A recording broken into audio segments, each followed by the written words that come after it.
Assalamualaikum warahmatullahi wabarakatuh. Perkenalkan, nama saya Andini dengan NIM H0124518 kelas D, jurusan Pendidikan Bahasa Inggris. Di video ini, saya akan membahas tentang prinsip-prinsip perkembangan peserta didik dan implikasinya dalam pendidikan.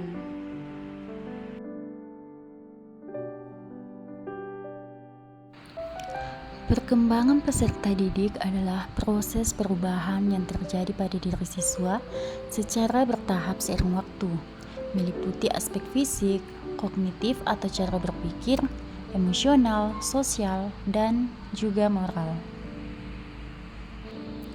Jadi, perkembangan bukan hanya soal bertambah usia atau tinggi badan, tapi juga bagaimana siswa belajar berpikir, mengontrol emosi, berinteraksi dengan orang lain, dan memahami nilai-nilai kehidupan. Proses ini dipengaruhi oleh faktor bawaan atau genetik dan lingkungan seperti keluarga, sekolah, serta pengalaman belajar. Dalam perkembangannya, ada beberapa prinsip penting. Pertama, perkembangan berlangsung secara bertahap dan berurutan, dari yang sederhana ke yang lebih kompleks. Misalnya, anak belajar berjalan sebelum berlari, atau belajar penjumlahan sebelum perkalian. Kedua, setiap individu itu unik. Jadi, kecepatan dan cara berkembang tiap anak itu berbeda.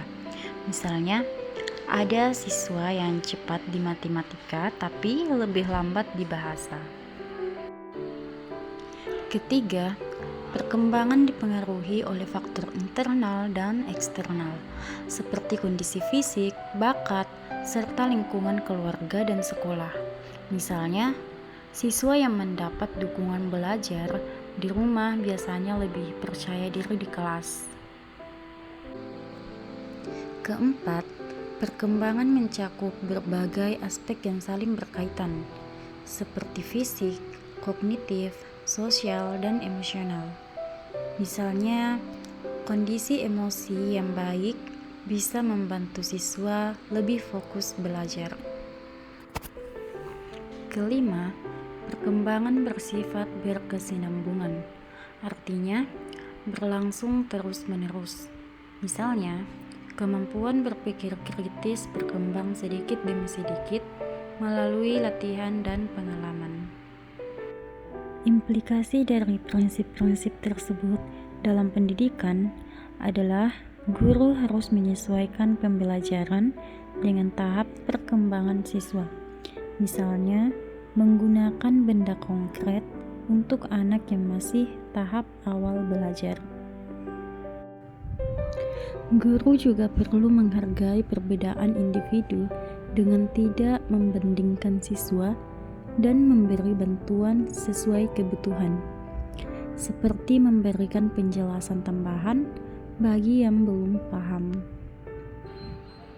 Selain itu, guru harus memperhatikan kondisi lingkungan dan emosi siswa, misalnya memberi perhatian lebih pada siswa yang terlihat kurang semangat.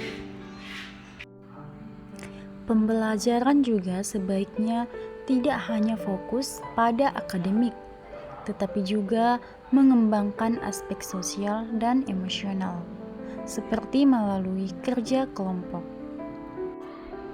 Terakhir, pembelajaran harus disusun secara runtut dan berkelanjutan agar siswa bisa memahami materi dengan baik tanpa merasa kebingungan. Sekian dari saya. Terima kasih dan wassalamualaikum warahmatullahi wabarakatuh.